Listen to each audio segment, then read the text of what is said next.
উপজাতি এলাকায় বাঙালি দিদিমণিকে বের করে দিয়ে অঙ্গনওয়াড়ি সেন্টারে তালা দিল জনজাতি মহিলারা।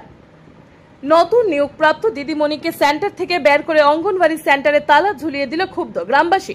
ঘটনা বৃহস্পতিবার সকালে বিশ্রামগঞ্জ গ্রাম পঞ্চায়েতের ৩ নং ওয়ার্ড সমতল আমতলী এলাকার নেতাজি কলোনি অঙ্গনওয়াড়ি সেন্টারে। বিশ্রামগঞ্জ গ্রাম পঞ্চায়েতের সমতল আমতলী এলাকার নাগরিকদের অভিযোগ, সমতল আমতলী এলাকা অর্থাৎ ৩ নং ওয়ার্ডের যোগ্য প্রার্থী সুনীতি দেববর্মা নেতাজি কলোনি অঙ্গনওয়াড়ি সেন্টারে দিদিমণির জন্য ইন্টারভিউ দিয়েছিলেন। এছাড়াও সুনীতি দেববর্মা দাদা শ্বশুর দুলিমণি দেববর্মা নেতাজি কলোনি অঙ্গনওয়াড়ি সেন্টারের জন্য জায়গা দান করেছিলেন। এরপরও সুনীতি দেববর্মাকে নিয়োগ না দিয়ে বিশ্রামগঞ্জ গ্রাম পঞ্চায়েতের 2 নং ওয়ার্ড থেকে বাঙালি মহিলা মন্টি ভৌমিক দত্তকে দিদিমণি হিসেবে অর্থাৎ কর্মী হিসেবে নিয়োগ দেওয়া হয় সমতল আমতলী নেতাজি কলোনি অঙ্গনওয়াড়ি সেন্টারে। নতুন দিদিমণি বৃহস্পতিবার দিন তার কর্মক্ষেত্রে অর্থাৎ সেন্টারে গিয়েছিলেন, কিন্তু ক্ষুব্ধ গ্রামবাসী দিদিমণিকে সেন্টার থেকে বের করে তালা ঝুলিয়ে দেন। ক্ষুব্ধ গ্রামবাসীদের মধ্যে রয়েছেন সমতল আমতলী এলাকার অর্থাৎ 3 নং ওয়ার্ড এলাকার বিশ্রামগঞ্জ গ্রাম পঞ্চায়েতের নির্বাচিত জনপ্রতিনিধি কাজল রানী দেববর্মা ও এই ওয়ার্ডের ইন্টারভিউ দেওয়া যোগ্য প্রার্থী তথা প্রাক্তন Charilam block BAC chairman Rajib দেববর্মার স্ত্রী সুনীতি দেববর্মা। অঙ্গনওয়াড়ি দিদিমণির চাকরি থেকে বঞ্চিত হলেন প্রাক্তন ব্লক চেয়ারম্যানের স্ত্রী সুনীতি দেববর্মা। ক্ষুব্ধ গ্রামবাসীদের অভিযোগ, নেতাজি কলোনি অঙ্গনওয়াড়ি সেন্টারের সমস্ত ছাত্রছাত্রী উপজাতি, তাই এই সেন্টারে উপজাতি দিদিমণি দরকার। বাঙালি দিদিমণি কিভাবে উপজাতি ছাত্রছাত্রীদের পড়াবেন? তিনি তো উপজাতি ভাষা বুঝবেন না।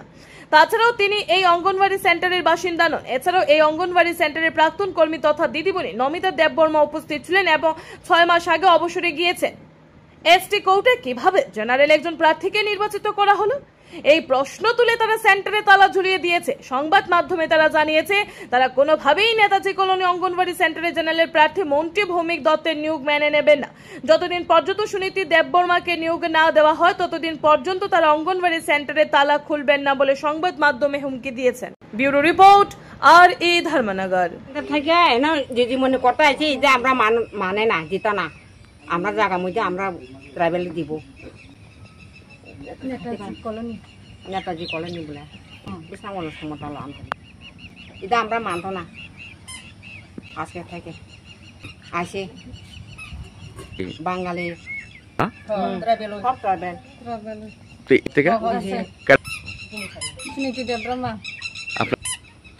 আমরা এই ট্রাইবেল লোকটা দিতে চাই, বাঙালিদের ঢোকাতে না না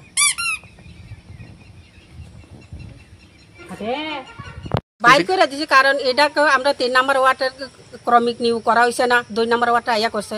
যেহেতু আমার এটা এসটি সিট এসটি কোটা, তো জেনারেল আইনা দিছে, এটা আমরা মানছি না। তার কারণে আমরা স্কুলটা বদ্ধ করে দিদিমণির বাড়ি করে দিচ্ছি। এই জায়গাটার নাম বিশ্রামগঞ্জ সমতল আমতলী, ওয়ার্ড নাম্বার 3, সব এসটি। সুনীতি দেববর্মা না পাইছে না, 2 নম্বর ওয়ার্ডের লোক আইনা দিয়েছে তারা। সুনীতি দেববর্মার দাদা শ্বশুরে জায়গাটা দান করছে, দান করে স্কুলটা তোলানো হয়েছে। আমরা চাইতেছি আমরা সুনীতি দেববর্মা লাগে নিয়োগ করতেইব, আর এসটির মধ্যে করতেইব। অন্য ওয়ার্ডের লোক আমরা মানতাম না, তালা দিয়ে দিয়েছি। বিশ্রামগঞ্জ গ্রাম পঞ্চায়েতের মেম্বার কাজল রানী দেববর্মা।